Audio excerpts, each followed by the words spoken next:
Philosophy of science in Buddhism. The law of the universe, Dharma. Buddhism philosophy science. Wisdom. The perfectly enlightened Buddha is the supreme teacher who is unparalleled in all aspects, with no other being able to match.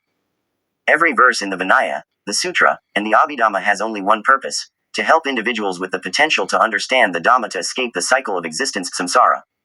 The Buddha knew who had the ability to understand and how to present the teachings in a way that suited each individual's tendencies. Though the verses may differ, they all point towards nirvana. In the practice and study, if there is no reference point, the practice will not be correct. Why? Because we haven't contemplated or realized the teachings clearly. There are two types of wisdom that are opposed to each other: the wisdom of the worldly that perceives beings and individuals as existing, and the pure wisdom that recognizes no beings or individuals. These two types of wisdom constantly oppose each other. One clings to the existence of a self, and the other sees through it to pure wisdom. At this point, there is no more discussion. However, if one studies and practices the Dhamma, any differences in views will clearly show that it is not ultimate truth. If, after long learning, one clings to particular sects or groups, it is evident that they are straying far from the path of the perfectly enlightened Buddha. Relying on the Buddha's sutras, if it is declared that such and such is true because of a specific verse or page, I do not deny that the Buddha expressed it. However, when it comes to a person with the appropriate tendency, when the Buddha teaches, there is no wrong view, Mikaditi, in the Buddha's verse. If it is not understood, then defilements are acting as wisdom's substitute. How can we avoid being deceived by defilements? What is correct in all times and places, even if the earth melts away many times, is the mindfulness that recognizes the compassionate heart of the Buddha, who extends loving kindness to all beings, regardless of whether they are murderers or evildoers. The Buddha's mind is equanimous, showing compassion for both scholars and ordinary people alike. If, in your studies, you hold ill will or dislike towards others, even if they are your friends, or once held affection but now find fault with them, you are straying from the Buddha's teaching, entangling yourself in worldly wisdom versus ultimate wisdom. True friends, even without reaching Sotapanna, stream entry, hold a constant mind that reflects on the principle of cause and effect, impermanence, suffering, and non-self. These are the highest truths. If there is any teaching that contradicts impermanence, suffering, and non-self, it must be properly understood according to the person's tendencies. If not, one might misunderstand the Buddha's verse. Worldly wisdom depends on others' words for validation. Ultimate wisdom realizes life and death in relation to the five aggregates. If I explain at length, it may cause readers to lose interest. Please do not misunderstand my intention, as I acknowledge human beings have different levels of realization. Everything arises due to causes and conditions, leading to different views and actions. The cycle of birth, death, and rebirth revolves based on individuals' tendencies. Though it seems we live in the same world, in truth, each person experiences their own reality. There's more to be said.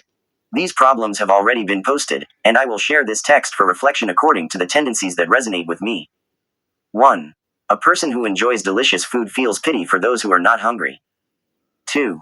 A person who enjoys going out feels pity for those who do not. 3. A person who suffers without knowing their suffering seeks more suffering. Please contemplate this with your own understanding.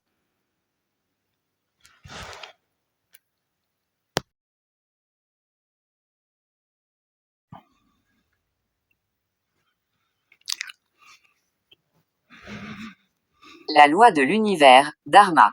Bouddhisme, philosophie, science. Sagesse. Le Bouddha parfaitement éveillé est le maître suprême, incomparable dans tous les domaines, et aucun autre être ne peut l'égaler. Chaque verset du Vinaya, des Suttas et de l'Abhidhamma a un seul but: aider les individus ayant le potentiel à comprendre le Dharma pour échapper au cycle de l'existence, samsara. Le Bouddha savait qui avait la capacité de comprendre et comment présenter les enseignements de manière à convenir à chaque personne. Bien que les versets soient différents, ils mènent tous vers le nirvana. Dans la pratique et l'étude, s'il n'y a pas de point de référence, la pratique ne sera pas correcte. Pourquoi? Parce que nous n'avons pas contemplé ou réalisé les enseignements clairement. Il y a deux types de sagesse opposée, la sagesse mondaine qui perçoit les êtres et les individus comme existants et la sagesse pure qui ne reconnaît ni être ni individu. Ces deux types de sagesse sont en constante opposition, l'une s'accroche à l'existence du soi, et l'autre voit à travers cela pour découvrir la pure sagesse. À ce stade, il n'y a plus de discussion. Cependant, si l'on étudie et pratique le Dharma, toute divergence d'opinion montrera clairement qu'il ne s'agit pas de la vérité ultime.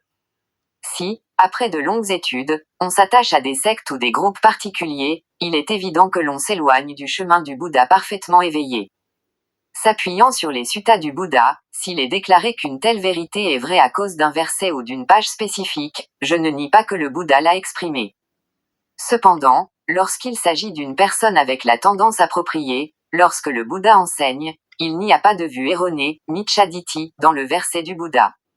Si ce n'est pas compris, alors les défilements remplacent la sagesse. Comment pouvons-nous éviter d'être trompés par les défilements? Ce qui est correct en tout temps et en tout lieu, même si la terre fond à plusieurs reprises, est la conscience qui reconnaît le cœur compatissant du Bouddha, qui étend l'amour bienveillant à tous les êtres, qu'ils soient meurtriers ou malfaisants. L'esprit du Bouddha est équanime, montrant de la compassion aussi bien pour les érudits que pour les gens ordinaires. Si, dans vos études, vous avez de la haine ou de l'antipathie envers les autres, même si ce sont vos amis, ou si vous aviez de l'affection mais maintenant trouvez des défauts en eux, vous vous éloignez des enseignements du Bouddha, vous vous empêtrant dans la sagesse mondaine contre la sagesse ultime. Les vrais amis, même sans atteindre le sotapanna, entrés dans le courant, gardent un esprit constant qui réfléchit sur le principe de la cause et de l'effet, l'impermanence, la souffrance et l'absence de soi. Ce sont les plus hautes vérités. S'il existe un enseignement qui contredit l'impermanence, la souffrance et l'absence de soi, il doit être compris correctement en fonction des tendances de la personne. Si ce n'est pas le cas, on peut mal interpréter le verset du Bouddha. La sagesse mondaine dépend des mots des autres pour être validée. La sagesse ultime réalise la vie et la mort en relation avec les 5 agrégats. Si j'explique longuement, cela pourrait faire perdre l'intérêt des lecteurs. Veuillez ne pas mal interpréter mon intention, car je reconnais que les êtres humains ont différents niveaux de réalisation. Tout surgit en raison des causes et des conditions, conduisant à différentes vues et actions. Le cycle des naissances, des morts et des renaissances tourne en fonction des tendances individuelles. Bien qu'il semble que nous vivions dans le même monde, en vérité, chaque personne vit sa propre réalité. Il y a encore plus à dire. Ces problèmes ont déjà été publiés, et je partagerai ce texte pour la réflexion selon les tendances qui résonnent avec moi. 1. Une personne qui aime manger de la nourriture délicieuse éprouve de la pitié pour ceux qui n'ont pas faim. 2. Une personne qui aime sortir éprouve de la pitié pour ceux qui n'aiment pas sortir. 3. Une personne qui souffre sans savoir qu'elle souffre cherche encore plus de souffrance. Veuillez méditer cela selon votre propre compréhension.